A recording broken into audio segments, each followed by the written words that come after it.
So Bryan Kohberger's alibi is that he likes to go on late night drives all alone. And he just so happened to be doing exactly that around the time the murders occurred in the home of the Idaho4. But what is this type of alibi and why even use it? This can be something that's referred to as a blanket alibi. As we all know, it's been said by the prosecution that they believe that Bryan Kohberger using cell phone data was around the home roughly 12 times prior to the murders. And what do you think Mr. Kohberger's alibi has just done? The prosecution are probably going to claim that Bryan Kohberger was using those times as some kind of hunting ground or stalking the Idaho4's home as well as the individuals. But this alibi that he's just put out there now covers him for any kind of criminal activity they're going to suggest that he was a part of prior to the murders. So those 12 times that Bryan's been caught around the area, he wasn't there stalking them, he was just simply driving around on his own. Then when it comes to the cell phone data that links Bryan Kohberger in the area, the defense are just going to say that it's not going to be accurate and that he could have been anywhere close to the home but not exactly near it. So Bryan Kohberger's alibi is not specifically for the night of, it's also to cover him for the other things that they're about to accuse him of. People accuse Bryan of being quite stupid with the things that he's been saying regarding his alibi, but that man has a master's in criminal justice and he knows exactly what he's doing. Because he knows it's not the judge's mind he needs to strictly convince.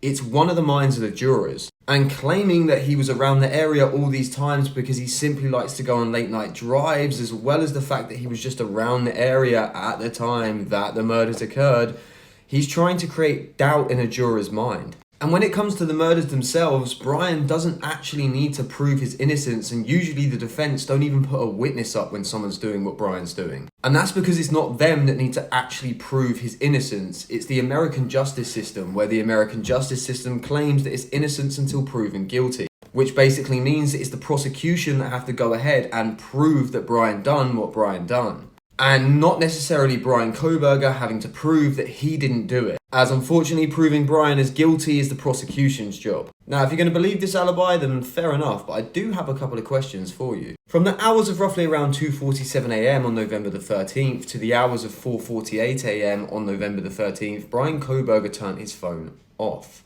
He suspiciously turned his phone off on his route to Idaho and then didn't turn it back on until he was in the comfort and vicinity of the town that he lives within. So this would mean that he made no calls, no texts, he spoke to no one on social media. He also didn't use Apple Pay and he went to a very rural area, with us knowing that he didn't have maps on his phone to get him there. Which is probably where the other 12 times came in handy for him. Maybe those times that he was in Idaho before, he was actually learning his route to and fro the house to get there the quickest and leave the fastest. Which may have just been one of many things that he was doing while he was in the area around the home around those 12 times that he's being accused of being there, as opposed to just driving around alone. So suspiciously, for the time frame in which the police believe the murders occurred, Bryan had his phone off. Bryan, around the times they believe the murders occurred, is seen on multiple CCTV cameras around the area, even going as far to allow the police to depict his entire route. During this, he never stops off for food, he never stops off for gas, he does things that would suggest that he was kind of ready for this version of events. So it's kind of a miracle in which the police need the timing of Bryan Kohberger the most. There's no one to say that he stopped off to buy food, gas, he never texted anyone, never called anyone, never went on his social media. And the only times that investigators believe that Bryan Kohberger did actually get out of his car was roughly at 4:04 AM until 4:21 AM. And where did Bryan Kohberger park up and get out at this point?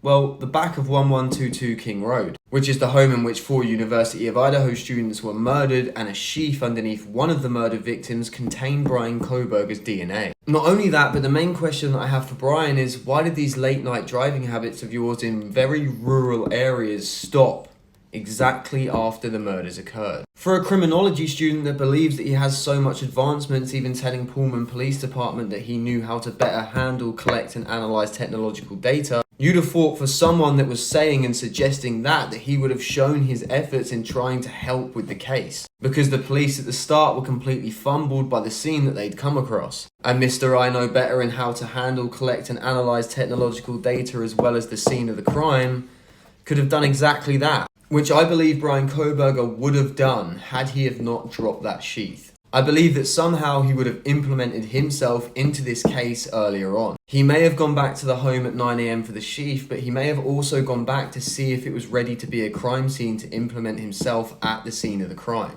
If he's studied previous murderers or serial killers, which we all know that he has, he may have an understanding in being around the scene of the crime as the police are there also helps him with his DNA being found at the scene of the crime. For example, imagine if Bryan Kohberger pulled up at 9 a.m. and that was when Dylan Mortensen ran outside, fainting, crying, screaming on the phone to 911, as that's what would happen roughly 2 hours later at about 11:45 a.m. that morning. But imagine if Bryan Kohberger pulls up and sees Dylan come sprinting out of the home, and he gets the chance to get out of his car to go and help her. He picks her up and gives her a hug, tells her it's alright, and then picks the phone up to try and explain that he doesn't know what's going on, but that he's there to help. He would have transferred his DNA all over the fucking scene of the crime. He would have been able to have said that there was DNA on the sheath found underneath Madison Mogan because he'd moved her body when he'd gone upstairs and found her. He would have been able to have transferred his own DNA to the scene of the crime to make it explainable as to why it's there. He wouldn't have needed to even taken the sheath because he would have been able to have picked it up, or even later on explained by his defense the reason that it was there is because he was the one that found the body. It's a smart play dependent on his knowledge in criminal forensics, because it would have been a straight DNA transfer and we would have been none the fucking wiser. Or he could have actually have gone back for the sheath, but with the timing that he'd arrived and it being 9 a.m, it wouldn't have been the smartest move to have entered the home. And if he was unaware that he left 2 survivors and he thinks that there's 4 individuals dead inside of that home, he could think that it's going to be a lot longer until someone finds them. Meaning that he could have actually have gone back that night had they have not been found only hours later. And if he'd gone back that night, he'd have a better chance of collecting the sheath and leaving. But at the moment, it's all just guesswork. But that's it from me, and I hope you enjoyed. If you did, then drop a follow, and if not, then just have a nice day.